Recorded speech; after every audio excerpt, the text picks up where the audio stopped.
আপনি যদি তিনটে আমল করেন কখনো আপনার সংসারে অভাব দেখা দেবে না। অনেকে বলেন 50,000 টাকা ইনকাম করি কিন্তু আমার সংসারে অভাবই দূর হয় না। এরকম অনেকে বলেন হুজুর এত টাকা ইনকাম করি 50,000 60,000 টাকা অভাব কেন অনটন দূর হয় না। তিনটা আমল করবেন। এই তিনটা আমল যদি করেন আপনার সংসারে কখনো অভাব অনটন দেখা দিবে না। তিনটা আমল যদি করতে পারেন, এক, ভালো করে তিনটা আমল শুনে যান, তিনটা আমল করেন আর কখনো আপনার সংসারে অভাব অনটনে দেখা দিবে না। এক, যখন আপনি বাসায় যাবেন আপনার দরজায় দাঁড়িয়ে সূরাতুল ইখলাস পাঠ করবেন। সূরাতুল ইখলাস পাঠ করবেন, এটা হলো 1 নম্বর আমল। সূরাতুল ইখলাস পাঠ করা পর আপনি যখন ঘরে প্রবেশ করবেন, আপনি ঘরে প্রবেশ করে আপনি সালাম দিবেন। আপনি ছোট হোক বলতে পারেন হুজুর ছোট বাচ্চাদের বিবিদেরকে আমি সালাম দেব? হ্যাঁ, কেন? আল্লাহ রসুল দেননি?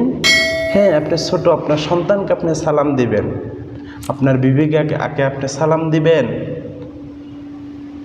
অনেকে বলেন হুজুর আমার ব্যাচেলার থাকি, বাসায় কেউ থাকে না। হ্যাঁ, আপনার ঘরে কেউ থাকবে না, তবুও আপনি শুধু ঘর থাকলেও সেই ঘরে আপনি সালাম দিবেন, কারণ ঘরে রহমতে ফেরেশতারা থাকে।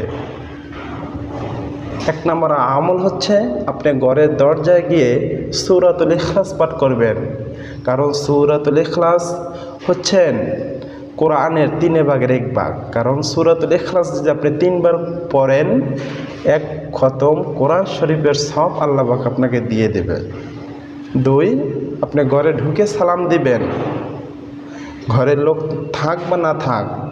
3 হলো আপনি যখন আপনার দরজা জ্বালানা বন্ধ করবেন তখন আউযু বিল্লাহি মিনাশ শাইতানির রাজিম, আউযু বিল্লাহি মিনাশ শাইতানির রাজিম এই বলে দরজা বন্ধ করবেন।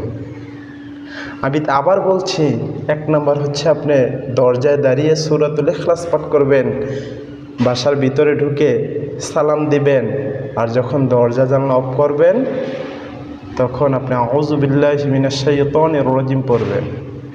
এই আমলগুলো যদি করতে পারেন কখনো আপনার সংসারে অভাব অনটনে দেখা দিবেন না।